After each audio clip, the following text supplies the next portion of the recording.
आज के वीडियो में हम जानते हैं कि ग्रहों की उच्च और नीच अवस्था क्या होती है।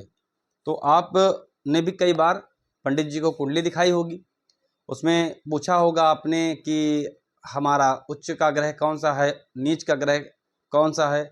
ना पूछा हो तो प्रेडिक्शन करने के लिए आपने दिया होगा। तो ऐसी अवस्था में पंडित जी ने कहा भी होगा कि आपका ये ग्रह नीच अवस्था में है, ये ग्रह उच्च का अवस्था में है। तो अब उच्च और नीच के ग्रह जो होते हैं वो किस प्रकार का लाभ देते हैं और किस डिग्री तक उच्च के होते हैं, ये सब हमें समझ लेना चाहिए। तो चलिए प्रारंभ करते हैं। तो सूर्य मेष राशि में उच्च का होता है और यही तुला राशि में नीच का हो जाता है। अर्थात मेष राशि में जब सूर्य होगा तो अपने सबसे ज़्यादा अच्छे परिणाम देगा, बहुत अच्छे परिणाम देगा। और तुला राशि में नीच का हो जाता है, इसलिए बहुत खराब परिणाम देगा। इसी प्रकार से चंद्रमा वृष राशि में उच्च का हो जाता है, वृश्चिक राशि में नीच का हो जाता है। तो वृष राशि में जब रहेगा तब अपने बहुत ही श्रेष्ठ, बहुत ही अच्छे परिणाम देगा, और जब वृश्चिक राशि में रहेगा तो उतने शुभ परिणाम नहीं दे पाएगा, खराब परिणाम देगा। मंगल मकर राशि में उच्च का होता है, मकर राशि में शुभ फल प्रदाता बनेगा। कर्क राशि में नीच का हो जाता है, इसलिए कर्क राशि में अच्छे परिणाम नहीं देता। बुध कन्या राशि में उच्च का हो जाता है, मीन राशि में नीच का हो जाता है। गुरु कर्क राशि में उच्च का हो जाता है, मकर राशि में नीच का हो जाता है। शुक्र मीन राशि में उच्च का होता है और कन्या राशि में नीच का हो जाता है।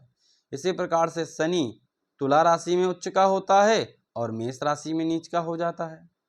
राहु कई विद्वानों का मत है कि वृष राशि में उच्च का होता है और कई विद्वानों का मत है कि मिथुन राशि में उच्च का हो जाता है, और कई विद्वान ऐसे हैं जिनका मानना है कि वृष और मिथुन दोनों राशि में राहु उच्च का होता है।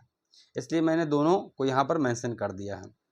वृश्चिक और धनु में नीच का हो जाता है। केतु वृश्चिक और धनु में उच्च का होता है, वृष और मिथुन में नीच का हो जाता है। तो अब इतना जानने के बाद हमारे दिमाग में एक बात और होनी चाहिए कि सूर्य किस राशि तक अपने उच्च के परिणाम देगा और किस राशि तक नीच के परिणाम देगा। अर्थात जब जन्म कुंडली का आप अध्ययन करेंगे तो उसमें आप ये देखेंगे कि सूर्य मेष राशि में तो है, लेकिन 10 डिग्री के ऊपर चला गया। तो अब ऊपर चला गया तो उच्च का तो है, लेकिन उतना श्रेष्ठ परिणाम नहीं दे पा रहा जितना 10 डिग्री तक देता। वो 10 डिग्री तक होने पर वो अपने उच्च के बहुत श्रेष्ठ परिणाम देता। इसी प्रकार से यदि 10 डिग्री के ऊपर चला गया है तो अपने नीच के भी उतने परिणाम नहीं दे पाएगा, अर्थात उसकी नीचता काफ़ी कम हो जाएगी। इसी प्रकार से जैसे गुरु की बात करें तो गुरु कर्क राशि में यदि 5 डिग्री तक है तो अपनी उच्चता के श्रेष्ठ परिणाम देगा, अपनी उच्चता के श्रेष्ठ परिणाम देगा, यानी कि बहुत अच्छे फल देगा। और मकर राशि में हो गया तो नीच का हो गया। तो नीच का हो जाने पर यदि वह 5 डिग्री से ऊपर चला गया है तो उसकी नीचता के फल में कमी हो जाएगी। शनि तुला राशि में है उच्च का, तुला राशि में उच्च का होता है, 20 डिग्री का है तो उसकी उच्चता में थोड़ी कमी हो जाएगी। इसी प्रकार से मेष राशि में यदि पहुंच गया तो 20 डिग्री से ऊपर चले जाने पर उसकी नीचता में कमी देखने को मिलेगी। तो इस प्रकार से हम उच्च और नीच को जानते हैं और डिग्री का बहुत महत्व है। तो इस प्रकार से हमने जाना कि ग्रह किस राशि में उच्च का होता है और किस राशि में नीच का हो जाता है। तो ये आपको कंठस्थ हो जाना चाहिए। यदि आप जन्म कुंडली को देखना चाहते हैं, देखना सीखना चाहते हैं और अपनी कुंडली का अध्ययन करना चाहते हैं तो उस अवस्था में आपको ये कंठस्थ होना चाहिए।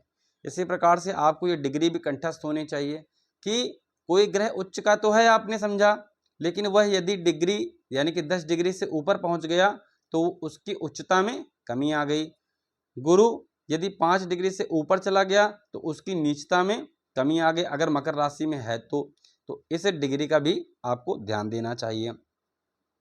अब जन्म कुंडली को देखने में एक बहुत महत्वपूर्ण तथ्य की बात करते हैं। वो महत्वपूर्ण तथ्य क्या है? नैसर्गिक मैत्री। जन्म कुंडली अध्ययन में आपको नैसर्गिक मैत्री भी सीख लेनी चाहिए।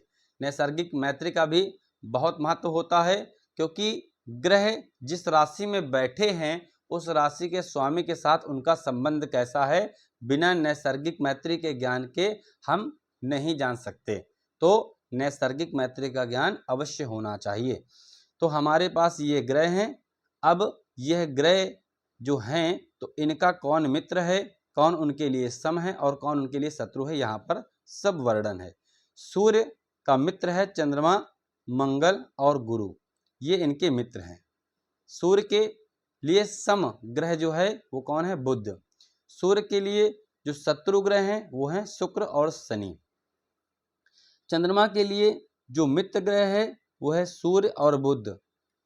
सम इनके लिए हैं मंगल, शुक्र, गुरु और शनि। इनके लिए शत्रु कौन है, कोई भी नहीं। चंद्रमा किसी को भी अपना शत्रु नहीं मानते हैं। मंगल के लिए मित्र कौन है, सूर्य, चंद्रमा, गुरु, इन्हें ये अपना मित्र मानते हैं। शुक्र और शनि को सम मानते हैं, अर्थात न इनसे मित्रता है न इनसे शत्रुता है। और इसके बाद बुध को ये शत्रु मानते हैं। इसी प्रकार से बुध की बात करें तो बुध सूर्य और शुक्र को अपना मित्र मानते हैं, मंगल, गुरु और शनि को सम मानते हैं, चंद्रमा को शत्रु मानते हैं। गुरु ग्रह की बात करें तो गुरु, सूर्य, चंद्रमा और मंगल, इन तीन ग्रहों से मित्रता रखते हैं। शनि को सम मानते हैं, बुध और शुक्र से शत्रुता रखते हैं। शुक्र ग्रह की बात करें तो शुक्र ग्रह बुध और शनि से मित्रता रखते हैं, मंगल और गुरु को अपना सम मानते हैं, सूर्य और चंद्रमा को शत्रु मानते हैं। शनि ग्रह बुध और शुक्र को अपना मित्र मानते हैं, गुरु को सम मानते हैं, सूर्य, चंद्रमा और मंगल को अपना शत्रु मानते हैं। तो ये भी आपको याद होना चाहिए। अगर ये याद ना कर सकें तो इसका एक चार्ट अपने पास बनाकर रख लें या इसका स्क्रीनशॉट ले लें कि जरूरत पड़ने पर आप इसे देखकर समझ सकें। अब इसके बाद जन्म कुंडली अध्ययन में ग्रह कितनी डिग्री तक किस अवस्था में होता है इसका भी बहुत बड़ा रोल होता है। तो ग्रह यदि सम राशियों में है, सम राशि का मतलब जो राशि दूसरे, चौथे, छठे, 8वें, 10वें और 12वें नंबर पर आती है वह सम राशि होती है।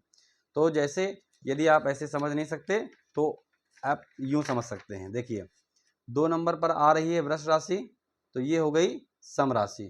4 नंबर पर आ रही कर्क राशि तो ये हो गई सम राशि। 6 नंबर पे आ रही है कन्या राशि तो ये हो गई सम। इसी प्रकार से वृश्चिक हो गई सम, मकर हो गई सम और मीन हो गई सम। यानी कि ऐसी राशियां जिनमें 2 का डिवाइड पूरा पूरा चला जाए और शेष कुछ भी ना बचे, ये हो गई सम राशियां। तो अब जो ये सम राशियां होती हैं तो उनमें यदि ग्रह है 0 से 6 डिग्री तक है तो मृत अवस्था में है, 6 से 12 डिग्री में है तो वृद्धावस्था में है, 12 से 18 डिग्री में है तो युवा अवस्था में है, 18 से 24 डिग्री में है तो कुमार अवस्था में है, 24 से 30 डिग्री के बीच में है तो बाल अवस्था में है।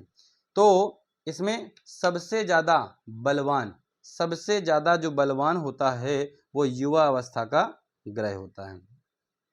युवा अवस्था का ग्रह सबसे बलवान होता है।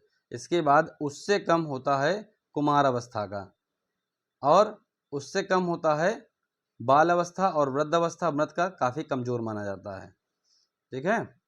अब इसके बाद यदि हम बात करें ऐसे ग्रहों की जो विषम राशियों में हैं, तो विषम राशियां कैसे आप जानेंगे, तो विषम राशि जानने के लिए आप क्या करेंगे, राशियों में देखेंगे जो 1 नंबर पे आती है, 3 में, 5 में, 7 में, 9 में और 11 में, ये हो गई विषम राशियां।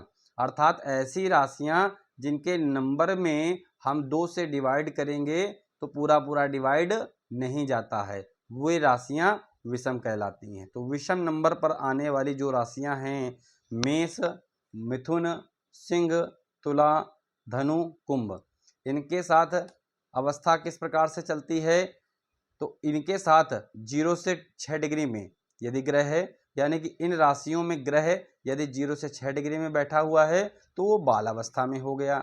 6 से 12 डिग्री में है तो कुमार अवस्था में हो गया। 12 से 18 डिग्री में है तो युवा अवस्था में हो गया। 18 से 24 डिग्री में है तो वृद्ध अवस्था में हो गया। 24 से 30 डिग्री में है तो मृत अवस्था में हो गया। मृत अवस्था वाला ग्रह सबसे कमजोर माना जाता है और युवा अवस्था वाला सबसे मजबूत माना जाता है। तो आज के लिए बस इतना ही। कल के वीडियो में कुछ नए रोचक तथ्य लेकर आपके सामने प्रस्तुत होंगे।